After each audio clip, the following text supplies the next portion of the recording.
Well, of course, instead there from the late president, always as direct as can be in his responses there with the initial conversation around the food bank. We're joined by a councillor from the city of Windhoek, Francina Kahungu, to just reflect a little bit on the contribution of the food bank to the overall poverty eradication initiatives by the president. A very good morning to you, and thank you so much for making time out to join us. Very good morning to you and to all listeners. Thank you for having me. Before we get into the conversation, of course, we know we are meeting at a very somber time as well. Can you just take us back to how the news of the president's passing reached you, and what were some of your initial reactions there? Thank you very much. Although your question is disturbing me because I did not think of being asked that question today. Yeah, the news came to me by the way the cautious text message of Saturday by His Excellency Dr. Nangolo Mbumba is the one which made me to think that, here, God help us. News, I listened to the TV, and then that was it. I drove immediately to Casa Rosalia, and I don't know why I went there. What I did, what I have said, I was in a denial stage. And it is, of course, quite a difficult time for the country as well. Let's look at the time, I think, just your initial encounters. What were some of your first encounters with the president? I have been asking myself, the first encounter with the president, I can now, I remember that the first day we met, like talking to on one-on-one, it was at Venil Park, and that day, the Prime Minister was walking with his son in town on a Saturday. They were wearing white clothes. The material is white. So that one, I will never forget it that day because of a man, Prime Minister for that matter, walking with his son in town, and I'm referring to Venil Park. No security, many securities.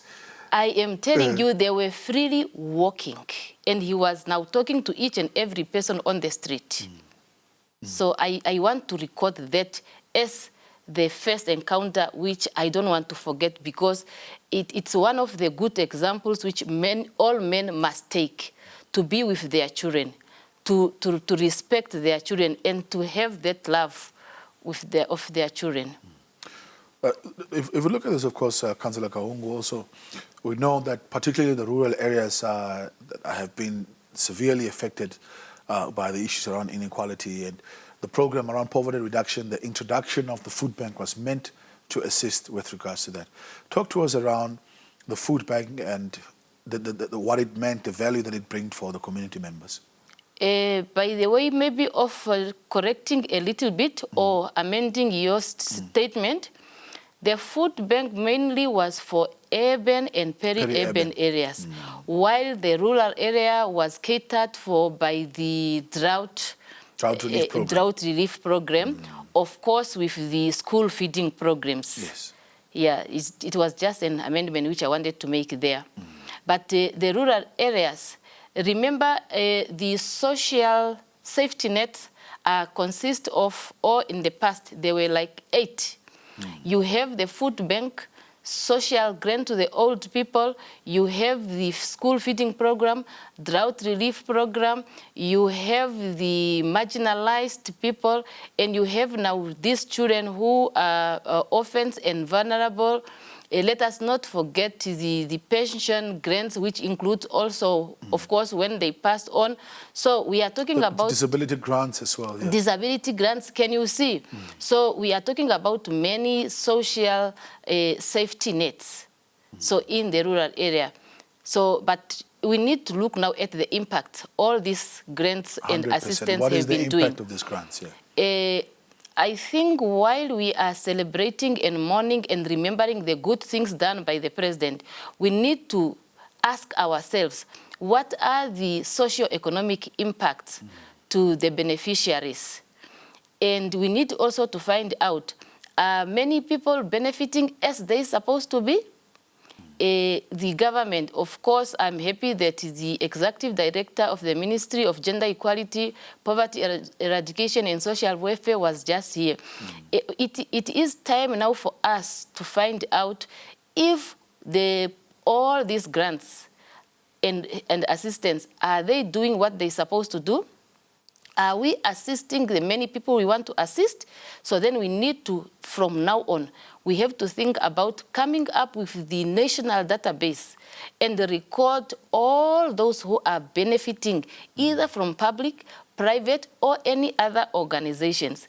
Because if you look at the number, it's not really what we want to cater for. But we wanted these social safety nets to save many people. But then what is that what we are doing? That's what I'm saying.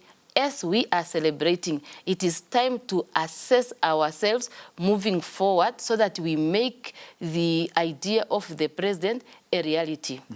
So you're saying in terms of the support that the programs are getting currently, do you feel like the programs should be maintained as they are or get a little bit more support going forward? Thank you very much. I have been a school teacher, a grade 1 school teacher for that matter.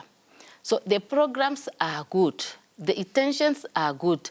However, the implementation part thereof is where we need to ask ourselves, how will you say if the programs are doing well if you do not have a comprehensive report talking about the benefits by beneficiaries? You do not have a national database which is indicating to you that so many children are receiving assistance through orphans. So many children are receiving schools through school feeding programs. So many are receiving through vulnerable status. And then let us take one example, for example, NAMWATER. Maybe NAMWATER is assisting children of its employees. Same with NAMPower and. So you're saying we need to find a way to streamline. Yes, the same people are also benefiting through the government, preventing others to get. So let us streamline, but this we can only do if we all put the efforts together with the aim to cater many people and to make real impact so that no one should feel left out. So the challenge you're saying is that the programs are not talking to each other. Each one they're happening in silos. So there's a need to streamline them so that we know what everybody's doing as part of their social safety nets. I am avoiding to agree with you, but so far, we have been looking for the information whereby we have one database with a list of all beneficiaries. That in a way might suggest that there's a need to come up with one database. Coming to the support in the peri-urban and urban areas through the food bank, what has the impact of the food bank been? And what is your experience on the ground in terms of the impact of the food bank? Being in an urban or peri-urban area, specifically if you are not employed, is a very difficult situation one can find him or herself in. Here in Windhoek, I don't want to extend to Commerce. People are suffering. We have a big number of senior citizens who are looking after many grandchildren. And these senior citizens, the majority are just surviving from the senior citizens grant. And the same grant must assist now the grandchildren. Of course, the grandchildren are benefiting, some of them under the orphans and vulnerable children grants. But these grants, many a times, are received by their parents, either mother or father. And what, I must mention it here, it is so saddening that some parents are not using the money for the intended purposes. All I'm trying to say is the food bank has been helping, and even this one now, the grant, the basic income grant, of course it has conditions. It is helping a lot. We only need to strengthen the portion of the money to be used into the intended or for the intended purpose. It is not good to observe people coming from Nampost and going to a nearest shop and buying other things which are not really benefiting. What the money was initially intended for. Yes. So we need to see how can we make it a point that the money is used for the intended purposes. Other than that, it is really useful. And in this case, you can see that local people, local suppliers, and the families also are able to buy whatever they want to buy, unlike in the past when you were just restricted to some types of food. No, definitely. In terms of the legacy of the president, what kind of legacy does it leave within the space of social protection?